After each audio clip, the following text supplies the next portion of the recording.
Praise the Lord. Bwana asifiwe. We welcome you once again in the name of Jesus in the house of the Lord, and this morning as we share the word of God.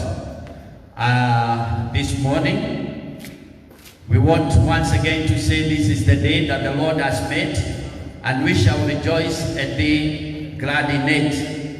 The Lord has given us another day when we can share the word of God that has placed in my heart.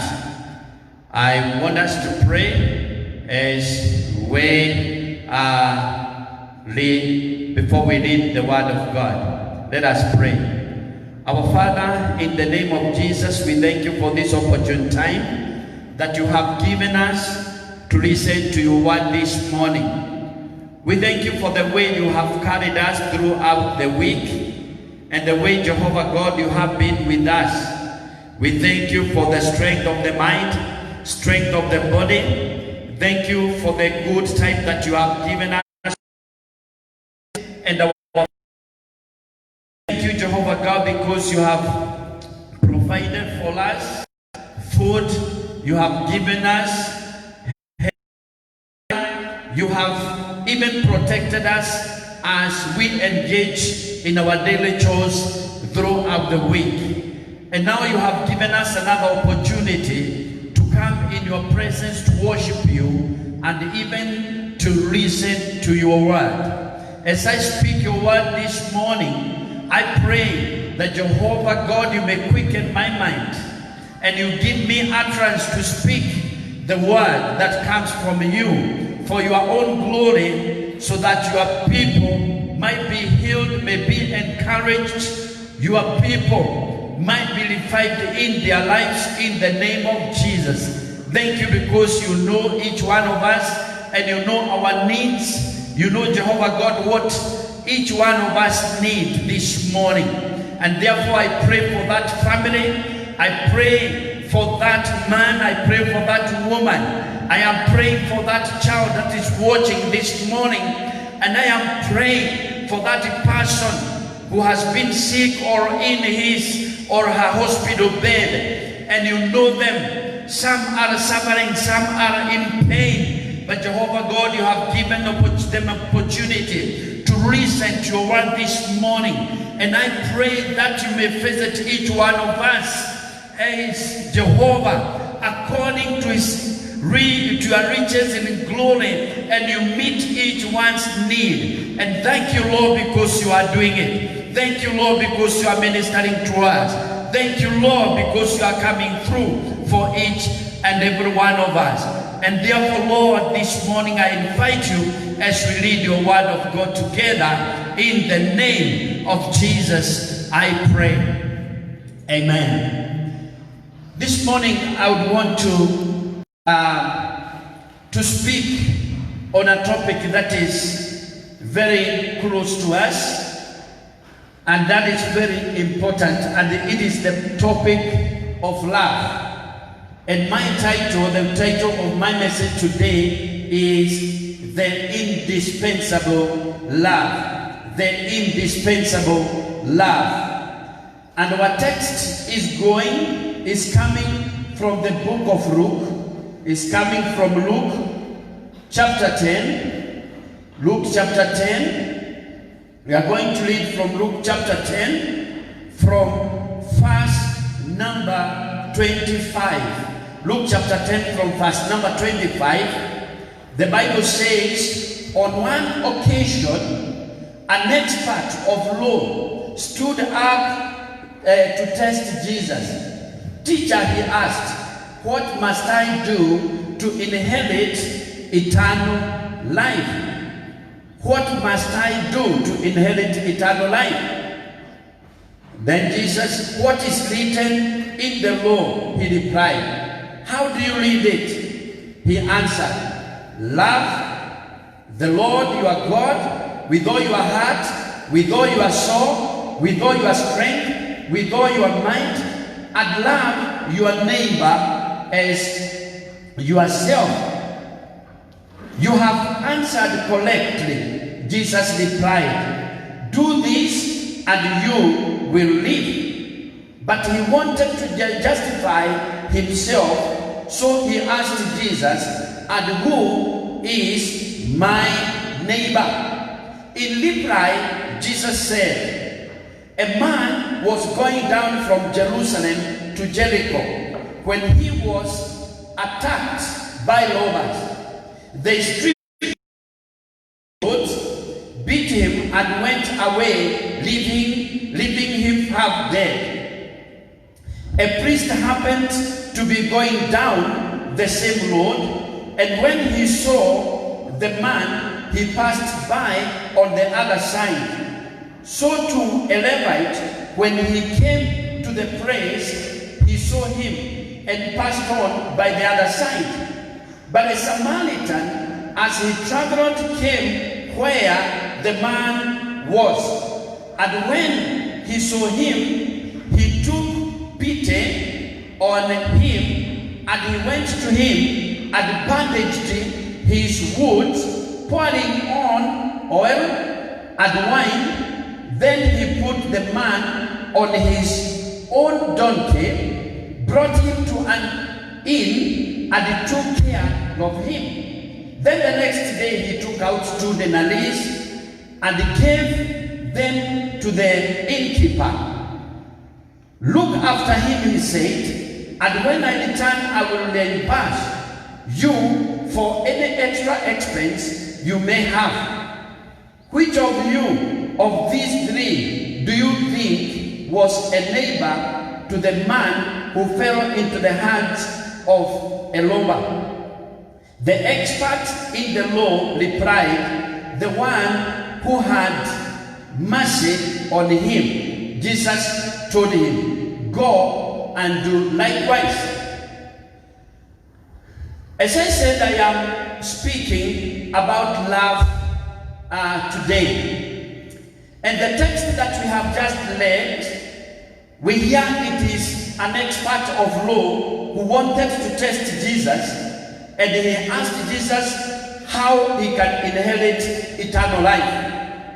And Jesus, because he knew the mind of this man, because he was God, he asked him what is written in the law, and the expert knew very well. And as we can see, he answered that love the Lord your God with all your heart, and with all your heart, and with all your soul, and with all your strength, and with all your might, and love your neighbor as yourself. As we can see, the expert of the law was able to summarize the 10 commandments, because the way he answered, he actually summarized the 10 commandments. And therefore Jesus said, you have answered correctly. And therefore this man was told, do this and you will live, or do this and you will, or you inherit eternal life. But the Bible continues to say, but he wanted to justify himself. He wanted to say he is already doing that. But Jesus now came up with this parable, of the parable that we know of the Good Samaritan. And we know the parable of the Good Samaritan. And as he narrated the Good Samaritan, you can see he brought several people. And the first person that he brought, because this man asked, but who is my neighbor? And Jesus wanted to bring different kinds of neighbors. And the first neighbor, the kind of a neighbor that Jesus Christ brought was the priests who came across this man who was beaten and stripped. By the first one, the Bible says, was a Levite. And when this Levite was the priest, and when the priest came across this man, and when we talk of a priest, probably a priest is like a pastor or a spiritual leader, and his work is offering sacrifices. Priest came across this wounded man, and the Bible says he passed on the other side, so he never helped the wounded man. Then another one came who was a Levite. A Levite was an expert of the law. A person was just like the person who was trying to interview Jesus or was trying to test Jesus. And he came across and saw this man. But he also looked at this man and he knew the law, just like this expert of the law knew, but he never helped the man. But he also passed on the other side and went away. Then the third kind of a neighbor that we can see is now the Samaritan. The Samaritan who was traveling on the same way also came and looked at this man, and the Bible says he took pity on him. Another version that the Bible says that he was moved with compassion. And therefore, he went to him and bandaged his wounds. And wine, that means he took care of the wounded man, the man who was beaten, the man who was tried. And the Bible says, after bandaging his wounds and treating his wounds, pouring oil, he then took this man and placed him on his donkey and brought him to an inn or to a hotel where he took care of him and paid every expense for that man. And the Bible says because the Samaritan was on his way, he instructed the innkeeper or the hotel keeper that whatever else this man will spend, he will come and pay. And therefore, Jesus asked, when you look at these three men who acted as a neighbor, who acted as a good neighbor, because all the others were neighbors, but this one was not a good neighbor. The Bible says you love your neighbor as yourself. Who is the neighbor and who is a good neighbor as they looked at them? And when you look at the first two, they were religious leaders, but not able to do anything. And but the Samaritan was like an outcast. The Samaritan looked like an unbeliever, even to the Jewish, because to the Samaritan, to the Jewish, a Samaritan was a person, was a heathen, a person who did not know God, who was moved with pity and who was moved to do something for this man who was wounded. And therefore, he fulfilled the commandment, love your neighbor as yourself. Love your God with all your heart and with all your mind. And I want to say, what makes one a good neighbor? It is not religion, like the person, the priest was man of religion. He was offering sacrifices and interceding. You can intercede and love.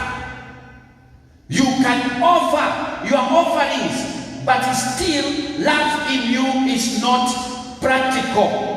You can have all the knowledge of the law like the Levite, but still you are not a good neighbor and you have no love. And Jesus wanted to show what love means.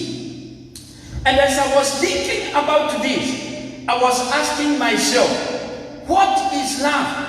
According to the dictionary, the word love, it is a kind of feeling. And therefore, according to the dictionary, love is a feeling, a kind of affection of a kind. But someone also said, love is a decision. Love is a decision. If you are going to love, you make a decision. When this man saw the man who was wounded, and I want to believe this man who fell in the hands of the robbers was a Jew. But when he saw a Jew, he felt pity. He pitied him.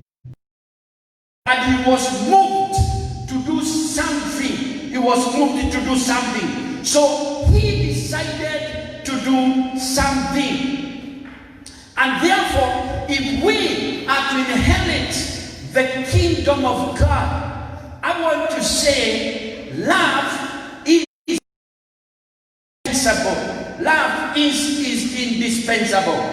And Jesus Christ is the model of a good neighbor. The Bible says in John chapter 3, verse number 16, verse number 15, we know John 3:16, that for God so loved the world that he gave his only begotten Son.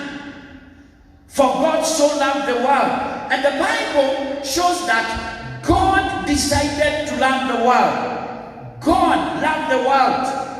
The world was not good. In fact, seeking God, but God loved the world.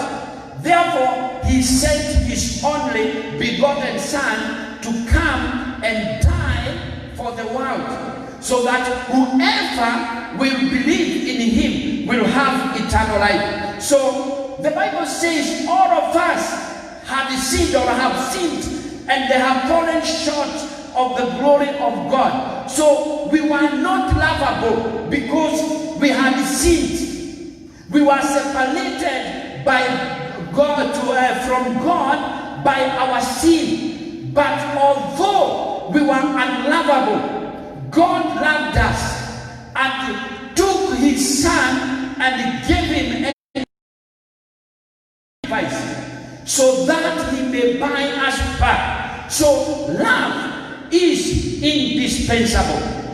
And this morning, as I speak about love is one of the most, one is a rare commodity. It is very rare, even especially the time that we are living. All of us, we know what we are going through in the world. And the world is crying for love.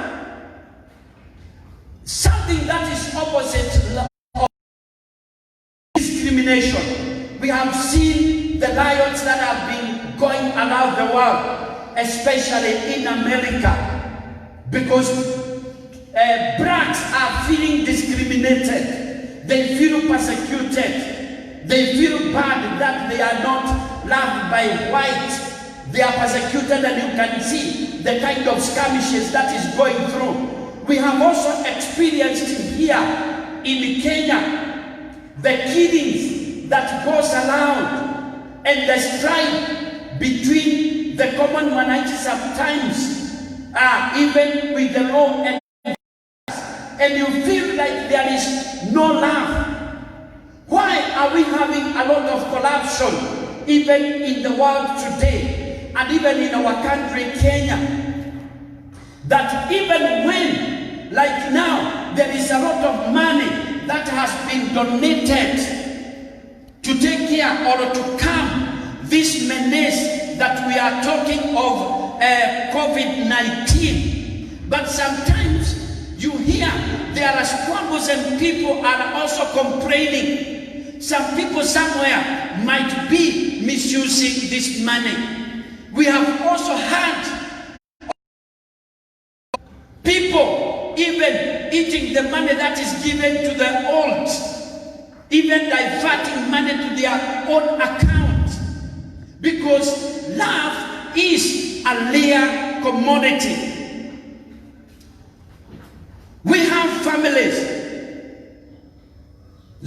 also lacks in the family. And that's why you find violence in the family. There is strife and division between children and parents, between husband and wife, because love is lacking. But I want to look at Paul when he is talking to Corinthians in 1 Corinthians chapter 13. 1 Corinthians chapter 13. If we can turn to 1 Corinthians chapter 13. 1 Corinthians chapter 13.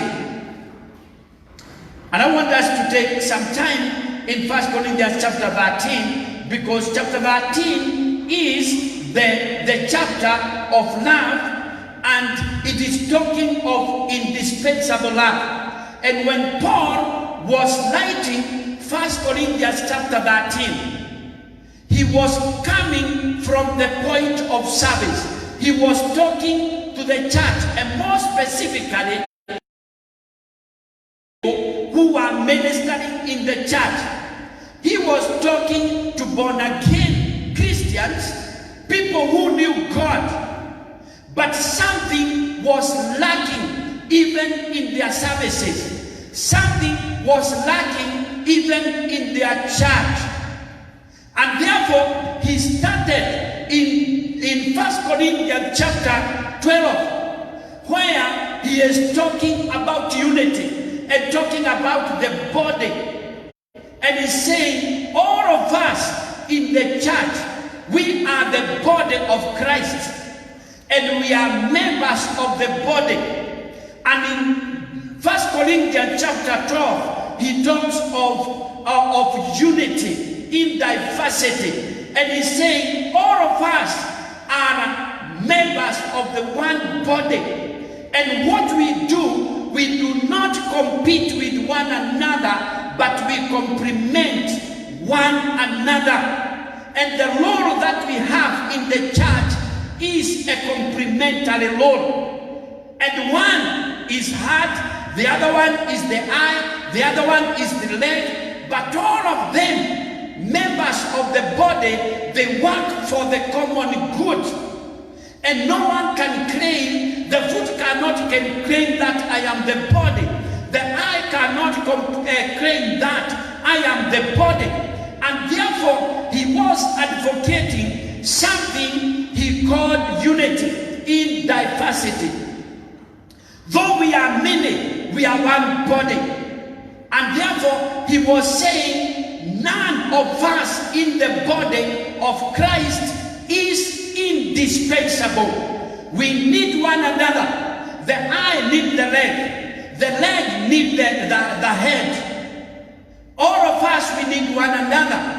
But something is lacking. He was coming from the point, because he was talking about how we minister in the church. And all of us are gifted differently. Given the gift of preaching. One can preach. The other one has the word of knowledge. The other one has the word of wisdom. Another one can interpret tongues. Another one can speak in tongues. But all of them, they for the common good, because the body is one. And when one part of the body is hurt, the whole body suffers. So this is what Paul was saying. And therefore he was saying, even the giftings that we have in the church, they work for the common good. And therefore we should love one another. And therefore at the end, the last verse of chapter 12, he's saying, and I will show you the most excellent way. Here he was talking about the gift. And he said, if I speak in chapter 13, 1 Corinthians, if I speak in the tongues of men or of angels, but do not have love, I am only a resounding gun or a clanging saber. If I have the gift of prophecy, and I can fathom all mysteries and all knowledge, and if I have faith that can move mountain, but do not have love, I am nothing. He was saying the most excellent way of working and even of ministering, and even the most excellent way the gift of the Holy Spirit can work in the church is in the way of love. The gift of the Holy Spirit can only work in the environment of love. People can only live together and work together if there is love. But if love is lacking, whatever gift you have, however great and however good it looks, you are just a noise maker. And when we talk in communication, when we talk about noise, noise is anything that distracts your attention. And if you don't have love, whatever you do is distracted by that lack of love. And therefore we need this love so that the gift of the Holy Spirit can be realized in our life. If our country is going to continue to be strong, we must work in the environment of love. The opposite of love is selfishness. A lot of time, instead of love, we are so selfish, and that is why we compete. And that is why we do not love one another like we love ourselves, as the Bible commands. And therefore we need this love. Why are we having problems in our marriages? Because something is lacking, and this is love. Even the Bible says when you get married, the wife, the husband becomes the head of the family, while the wife is we can say, he is the neck of the body. You become, the Bible says you are no longer two, but you are one. But because of selfishness, even after people have gotten married, they continue to look at themselves as an individual. And therefore, they are of I, my, me, myself. Instead of looking, you are looking at your relationship as one. You have become one. And what keeps people in marriage is love. It is not competition. But where there is no love, there is competition. People in the opposite direction. I'm always impressed by a picture I used to see in cooperative societies. And they used to draw, I don't know whether they still have that kind of analogy of two cows that are tied together, and they are trying to reach out to some food that is kept for them. And each cow has food on the other side, and the other one has food on the other side. And when they were pulling in the opposite direction, these two cows, none of them can reach to where the until the two cows came together and they decided, let's first eat what you have been given. After we have completed what you have been given, then we eat the other one. That means we have to go together to agree. Love is agreeable. We are able to agree. And therefore, this is where we say love is a decision. You have to swallow your pride, because something else that is against love is pride. When you are proud, love cannot be demonstrated. I think I am emptying myself. I I want us to look at what the Bible talks about what love is. If you go to verse number 4, the Bible says, 1 Corinthians chapter 13, verse number 4, it says, love is patient, love is kind, it does not envy, it does not boast, it is not proud. If you look at those few words that Paul is talking about, is love is patient, love is kind, it does not envy, it does not boast, it is not proud. That means love, in other words, it is a sacrifice. It is a sacrifice. You sacrifice your pride for the sake of the person. You are able to accommodate the other person irrespective of whatever circumstance you are in. And that is why you are able to be patient with one another.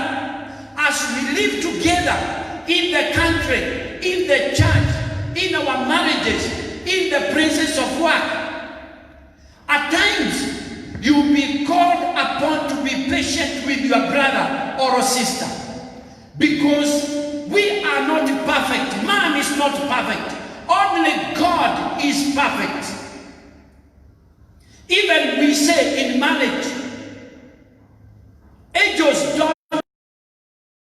And somebody said even marriage is like a bed of roses, and we know the flower that we know that is called rose is a very beautiful flower with a very good scent. But when you want to pick a flower, it is grown in the midst of thorns. So even in relationships, if we are going to enjoy the beauty of any relationship, we must be ready to bear the pains of thorns, because none of us is perfect. And therefore, and watching me this morning, I want to tell you, your husband is not perfect, your wife is not perfect. All of us, we have shortcomings. And when I am joining people who want to get married, I tell them, don't get married. So when we bless a person in marriage, and we bless each for the other, we are saying we are blessing you, and we are praying for you that the grace of God may be sufficient, and you'll have the grace even to carry the shortcomings of your spouse. Because when you marry that person, you do not only marry him or her with all that he has. Yes, she comes or he comes with his money, he comes with all his talent, but also we go to marriage with our own shortcomings. But what keeps people together is what we call patience, is what we call kindness, is what we are calling, we do not envy, we do not compete.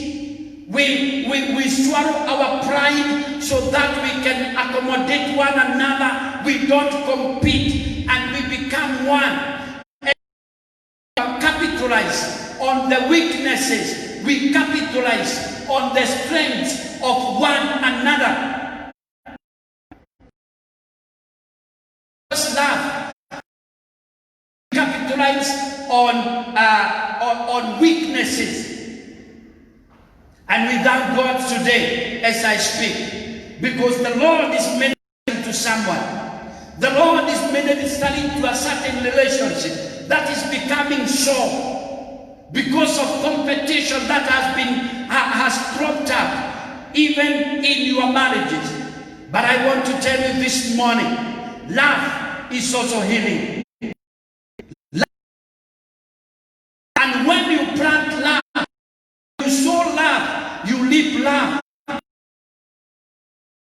Why you have not been experiencing love, probably in your area of work, where you are working and where you are doing business, it is because you have been seeking to be loved, but you do not want to love. If you want to be loved, first of all, show love, and that you are going to live love. Paul continues to say, the one who prophesies speaks to people for their strengthening and encouraging and comfort. Anyone who speaks in tongues and one who prophesies edifies the church. He is actually pursuing this idea of love, because it was in the church where there was a problem, because people were gifted differently. There were found prophets in the church of Corinthians. Others couldn't be. But when they came to the church, they were competing. The one who was prophesying thought he was better than the one who was preaching. The one who spoke in tongues thought he was better than the one who was prophesying. And therefore they could not even wait for one another. And when they came to the church became chaotic, because there was a lot of showdown, until Paul told them to wait for one another. And there is something I was seeing here, what Paul was saying. When our love is not mature, we compete with one another. As we continue to live with one another, we accommodate one another and we become mature. And that is why Paul was saying, when you are a child, a child is not patient, a child is not kind, a child is full of envy, a child is very proud, because a child always seeks its own. But when you mature, you are able to accommodate one another. And that is why children don't get married, because they are not yet mature. And even the Bible says, do not become leaders when they are immature. To be a good leader, you need to be mature, because a mature person is able to accommodate the other person. If you see a leader who is proud, he is immature and he has not grown to become a leader. And this is the reflection that we have. And that's why we have strife in our churches, strife in the country. Because some people go into leadership when they are immature. They have emotional immaturity. They have social immaturity. They are intellectually immature. But when we grow up, we start accommodating one another. And this is what Paul is talking about, unity in diversity. And we can say the Good Samaritan was a mature man, because he went out to help the person who was in need. But we can see the priest who had not known God well. And that is why their love was practical. They were so proud because of their religion. And may God help us this morning. And may God give us this love that is indispensable. When we now have love, we are able to be kind and to accommodate one another. And the Bible continues that we need love. And the Bible says love is indivisible. If you go to 1 Corinthians chapter 13, From verse number 5, it says, love does not dishonor others. Why are we having a lot of problems in the world? Because people are dishonoring others. The discrimination.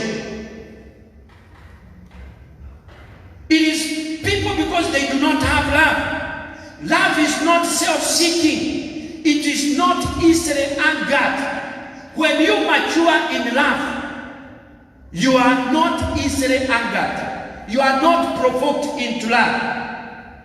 I was talking to somebody and I was telling them that I was taught by my professor in one of the class, and he told me anger is a decision. You can decide not to be angry even if you are provoked. And this professor forced us even to light and to vow that we are not going to decide to be angry. And Paul is saying, love is not easily angered. Do not seek something to make you angry. And it says, it keeps no records of wrong. If you want to continue to be angry, continue to keep records of wrong. And may God help us this morning. And I want to pray. May God help you not to keep record of wrong. Do not be easily angered. James says, be quick to hear, slow to speak, and slow to anger. Praise the Lord. And may this be born to us this morning, that we shall easily anger. Love does not keep the record of wrong. The Bible continues to say in verse number 6, love does not delight in evil, but rejoices with the truth. The Bible says we shall know the truth, and the truth is free. We would want to capitalize on truth. Verse number 7, it says, love always protects. It always trusts. Love always hopes. It always perseveres. This is the language of love. And I pray this morning that may the Lord plant this seed of love in us. And this is called love. And the Bible says in verse number 8, love never fails. Where promises may cease, where tongues may cease, where all these others will cease, even what we do will cease. My preaching will come to an end, but love will never cease. And I pray that may God give us this love, because love never fails. And it is my prayer this morning that God is going to help us, that we will produce this fruit that is called love. When Paul is talking about the fruit of the Spirit, in Galatians chapter 5 from verse number 23, he says, love is a fruit. When we Spirit, because we are called upon to walk in the Spirit, after we have known the Lord Jesus Christ, our call is to walk in the Spirit, because the Spirit of God helps us to bear the fruit that is called love. And when you look at the fruit of the Spirit in Galatians chapter 5 verse number 22 and 23, you find the fruit of the Spirit is like one fruit having 9 ingredients in it. And that's why the Bible talks about the fruit of the Spirit. It does not talk about the fruits. It talks about the fruit of the Spirit. And therefore he says, it is joy, it is patience, it is long-suffering, all that is found in the fruit of the Spirit. And if you can reconcile this with 1 Corinthians chapter 13, you will find the fruit of the Spirit is found in chapter 13. And this is the love of God that we need to bear. And the Bible says, blessed is not that man who trusts in the Lord. He shall be like a tree planted by the waterside. When we have love, when we become mature, when we have known the Lord, it is our prayer, we shall be like a tree that is planted by the waterside, that will in its season. Even when it is dry, then a well-grounded tree will bear fruit. And the fruit of the Spirit is produced when they're in its season. What is the season of producing love? It is where there is no love. When things are this time we are living. For the last 2 weeks we have been visiting those people that are affected by this COVID-19. And we have been soliciting for food and asking our members to give something so that we can reach out to those people who do not have something to eat. And even when I appeal and I tell people, please, can you give so that we can visit those people that are in need? I know some have lost their jobs. The business is not doing very well. I know some may not be having enough to eat. But even in time, you can still give, even if you have little. Because it is the season of giving. The Bible talks of the church of Macedonia. In 1 Corinthians chapter 8, the Bible says they were persecuted, they were poverty-stricken. But they actually asked the leaders that they want to join with the church, even reaching out to those people that were affected. Because we do not give because we have enough, but it is because it is an opportunity for us to. I like these Macedonians. I would want to read a little bit in 1 Corinthians chapter 8, 2 Corinthians chapter 8, verse number 1, it says, now brothers and sisters, we want you to know about the grace that God has given the Macedonian churches. And the Bible says, in the midst of a trial, their overflowing joy and their extreme poverty were done in rich generosity. So these people were persecuted, they were poor, but they felt that they want to join other leaders, other brethren. Verse number 3, the Bible says, for I that they gave as much as they were able, and even beyond their ability, entirely on their own. And they urgently pleaded with us for the privilege of sharing in this service to the Lord's people.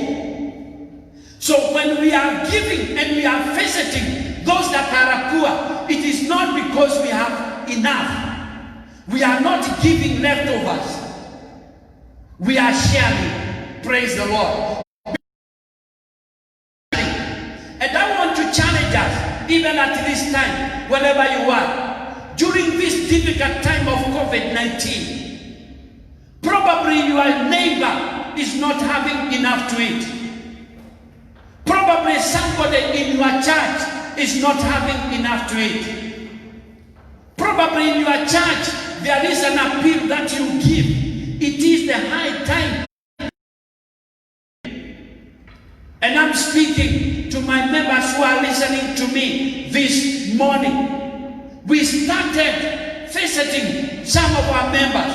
who are in need. It is the high time. Now, when we went to the ground, we realized that there is a lot that we need to do. And our love can only be practical if we give, because love is generous. Probably somebody somewhere is lying down like the man who was going down from Jerusalem to Jericho, wounded. And somebody is waiting for you so that you may be touched and feel pity and be moved to touch their need. You are the miracle that God is looking for. And if you pray for miracle, probably you are the hand of God that is going to cause this miracle. When Jesus fed 5,000, before he performed a miracle of feeding the 5,000, the Bible talks of a boy who came with 2 fish and 5 loaves. And from those few loaves and fish, Jesus was able to feed 5,000. Probably with that one packet of unga that you have, the Lord is able to satisfy and touch one who is hungry. I hope I'm speaking to somebody this morning. May God touch you like he touched that boy who came to the meeting. And he found 5,000 who were hungry. And when he placed his food in the hands of the Lord Jesus Christ, the Lord was able to feed the 5,000. Your 1,000 can be multiplied by the Lord, and it becomes a miracle that we have been waiting for. May the grace of God touch us. The grace that touched the men and women of Macedonia, and they pleaded with the leaders so that they may share in the service. May God help us that we may feel moved, that we want to share in this very noble service. We do not want to see anybody die in our country, Kenya. May God help us. Praise the Lord. May the Lord touch us. May the Lord give us the heart of Macedonians. May the Lord give us the heart of our Lord Jesus Christ. May our love be practical. And when we do this, not in vain, there is joy in serving the Lord.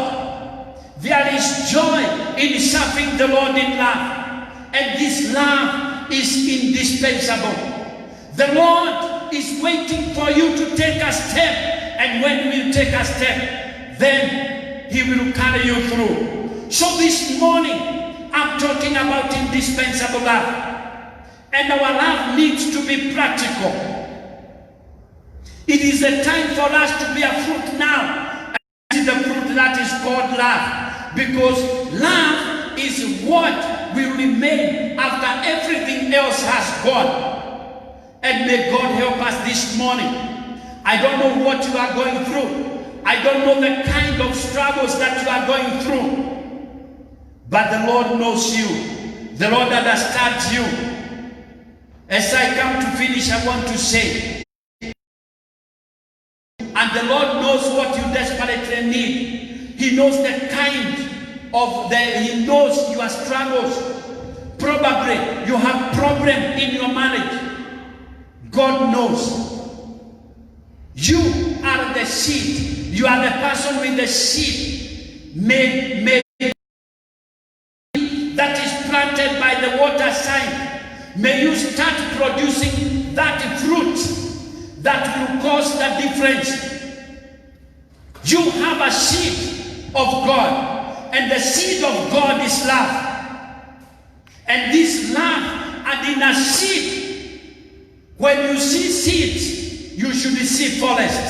And therefore, you should consider yourself a seed. the vineyard that is going to produce a harvest. And may God mature us. We become complete, because when love is complete, is when we have love, we become complete and we become mature and we bear fruit. I may say many things this morning, but what I am saying, may God help us. May God help us to produce that love and the love of Jesus Christ. The seed has already been planted in our lives by our Lord Jesus Christ. When he loved, he came and planted that seed of love in our lives. And now we can love one another. And the Bible says, Jesus told us, this is my commandment, that you love one another, and your joy will be full. The reason why we don't have the joy of the Lord, it is because we do not love one another. Each one is seeking for his own gain. But when we love one another, yes, we have the joy of the Lord, and the joy of the Lord becomes our strength. The reason why we eat and we are never satisfied, it is because we are not the joy of the Lord. But I want to say this morning, when we embrace the love of God in our lives, when we embrace Christ in our lives, we embrace the love of God, and that makes a difference in our lives. Is there love in your family? The Lord wants to make you a source of love. I want to pray in the name of Jesus. The Lord is looking upon you. The Lord wants to use you. The Lord is speaking to you. Probably you have been angry. You have not forgiven somebody. You feel like you'd want to revenge, and even you have been telling God, God, avenge for me. It is the high time you start even loving your enemy and praying for them. This morning, if you want to experience the joy of the Lord, I pray that may the Holy Spirit plant the seed of love. And I want you to close your eyes and think, where have I gone wrong? Am I having a battle with somebody? Is there a strife in my life? And you tell God, God, I want to start with you again. Begin again. Start your work again in my life, so that I may have the joy of salvation. You have been saved for a long time, but you have never enjoyed your salvation. You have been married for a long time, but you have never enjoyed your relationship with your wife or your husband. The Lord wants to give you the joy. You have been working with the people. You have never enjoyed them. You have never even enjoyed what you do. Because in you there has been a lot of resentment, a lot of leverage, a lot of competition. I want to pray in the name of Jesus. And may the Lord in our lives. In the name of Jesus. I want to ask my people that are with me here, shall we stand up in the name of the Lord, and we shall raise up our hands. We shall raise up our hands as we pray for our lives, as we pray for ourselves, as we pray for the church, as we pray for the problems that we are having in our country. It is because of lack of love. The battles that we see in families, it is because love is lacking. Corruption that we see in our country, it is because love is lacking. A lot of divorce and separation that we are experiencing in the society. Love, murder and killing that we see in the society, it is because of love. But we thank God, because the Bible says God loved us, and He said His only begotten Son and He planted a seed of love in our lives. In the name of Jesus. The reason why people are dying of hunger, it is because love has not become. Lord, help us that our love will be practical. We shall go out of ourselves.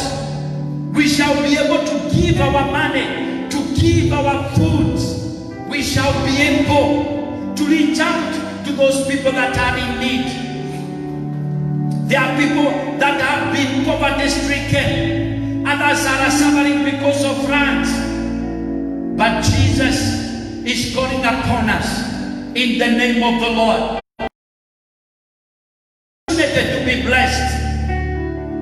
When you give love, you will receive love. When you give love, you will receive love in the name